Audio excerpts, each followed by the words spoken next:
सेसाफानि जथाइ बाथौ थानसालियाव कुमारिकाटा बियाब बाथौ गौथुमनि खुंगा 31थि बोसोरारि जथुमा खुंफुंनो साखाफारा जाबाय।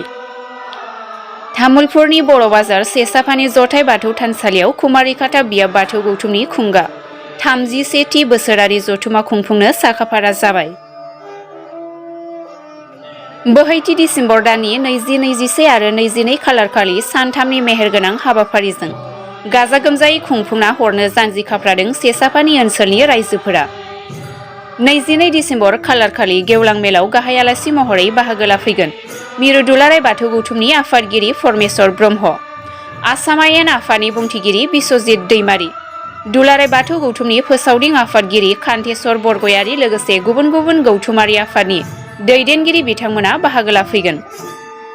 कुमारिकाटा बियाब बाथौ गौथुमनि खुंगा 31थि बोसोरारि जथुमायाव दोलै नोगोरै बयखौबो बाहागो लाफैनो खावलायदों बानजाय आफादनि मासिगिरि मनेस्वर बर', लेङाइ मासिगिरि दावहारु बसुमतारी बिथांमोना।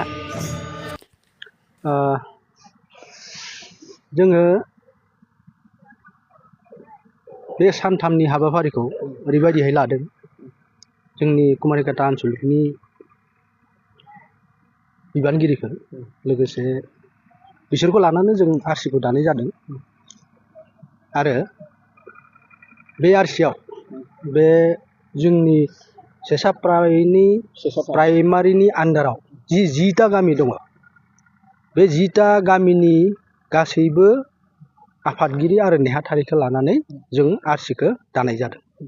बेनिफ्राय दाखांनानै जोङो एसे माने बाहाय माने इक'नमिकेलि बाहाय माने प्रब्लेम, दाबो प्रब्लेम एसेबाबो। दा जोङो सुफुंनो अन्तत जों बे 10टा गामिनि सायावनो जों हानाय बायदि सोरखौबा जों गामियारि भाषादो बुंनाय बायदि सानद्रैदो सालिनानै सोरबा माइ बिजुजाय सालिबाय, सोरबा उन्दैया थालांबाय सिङाव थाबाय, एसे गिदिरा इनि सायाव थाबाय आरो बेखौबो जों सालिदों। सालिनानै बिदिहाय जोङो रायजोफोरनिफ्राय मदद खेन्दा खांनाय जादों आरो खामानियावबो जोङो बिथांमोननिफ्राय मदद लानाय जादों। खुंथारगोन होननानै जोङो जानजि खाफ्रादों। गतिके जोङो बे रायजोखौ लानानै आरसिखौ दाबाय नालाय, दानानै जोङो रायजोफोरनिफ्राय जथेस्थ' गोसो गुदुं रायजोफोरनिफ्राय जथेस्थ' जों सहाय सहजग मोनदों। बिथांमोनाबो जानजि खाफ्राय नालाय जोंबो माने फैगौ बे सानथामखिनिखौ मोजाङै खुंफुंगोन होननानै माने आसाबादि आरो खुंफुंगोन होननानै आं बाथ्रा होनाय जाबाय। मा हाबाफारियाव जोंनाव दङ, गिबियावनो जोंनिया जागोन 20 खालि जोंनिया बेखेवनाय हाबाफारि दङ। बेखेवनायानो थान्दै मेला 21 खालार खालि दङ, खिन्थु बिनि सिगाङावबो जोंनिया आर'ज माने दैदेनगिरिफोर दङ। बिथांमोनाबो जोंनिया माबानि बियाबनि आन्दाराव थानाय गासैनिबो गामिनिफ्राय दिउरि बिथांमोना फैगोन। बे दिउरि बिथांमोना सावरायमेलबो जागोन। जोंनि जिथु निति नियम, बर'नि जिथु गुबै निति नियम, बेफोरखौ जों बे सावरायमेलाव बिथांमोननि गामिफोरनिफ्राय माने सुबिदा उसुबिदाखौ रायज्लायगोन। बिथांमोना रायज्लायगोन। माने धरक गासैबो गामिया न' गंसेयैनो बा गंसे माबायावनो जिरायसालियावनो जिरायनानै सुबिदा उसुबिदाखौ रायज्लायनो हागोन। बिथांमोना गावबा गावनि गोसोखौ फोरमायलायनो हागोन। गेवलां मेलाव सोर सोर बाहागो?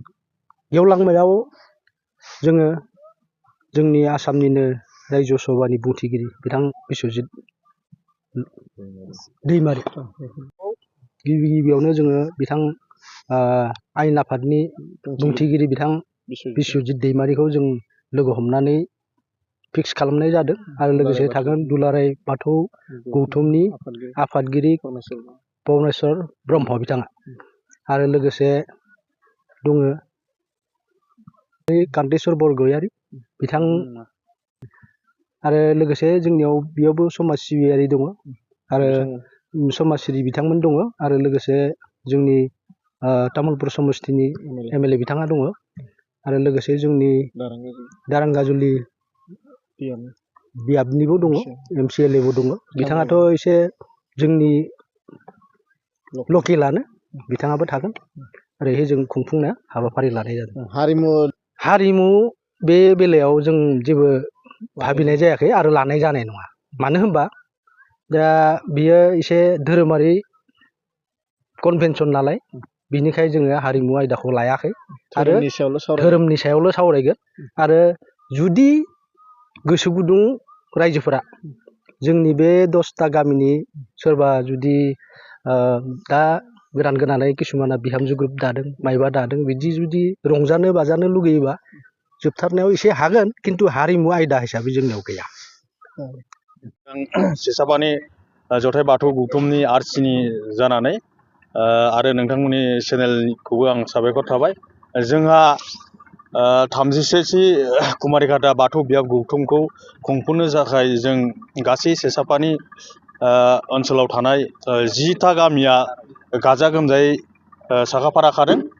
जों जयै खुंफुंनो थाखाय जों थियारि। जोंनि माने बाथौ गौथुमनि जिखिनि खुंनो गोनां थारिखआ जाहैबाय 20, 21 आरो 22 डिसेम्बराव जागोन। माने कालारफुल खालामनो सानदों आरो जों आलासि माखासेखौबो जों कनसेन्ट लाखाजोब्बाय आरो जोंहा 20 आरो 21, 22 माने गेवलां मेल खालि जोङो बिस्वजित दैमारिखौबो कनसेन्ट लानाय जाखाबाय। बिथाङा जोंनो खोथा होदों आं नोंथांमोननि माबायाव बे बाथौ खुंफुंनाय मेलाव आं नोंथांमोननाव थांगोन होननानै जोंनो बिथां सारा जोंनो खोथा होना दोनदों। जों माने गोबां रायजो राजा जोंनि बाथौ सिबियारिफोरनिफ्राय जों गोबां माने मदद लुबैदों। जोंनि 10टा गामियाथ' बहुद सांग्राङै जों खुंफुंनो आखायाव लाबाय। लोगोसे जोंनि कुमारिघाटा बाथौ बियाब गौथुमनि जिखिनि सिङाव थानाय गासै बाथौ सिबियारिफ्रा जाहाथे फैनानै जोंखौ गाजा गोमजा हेफाजाब होफैयो आं बेखौनो जोंनि आरसिनि जानानै आं खावलायनाय थाबाय।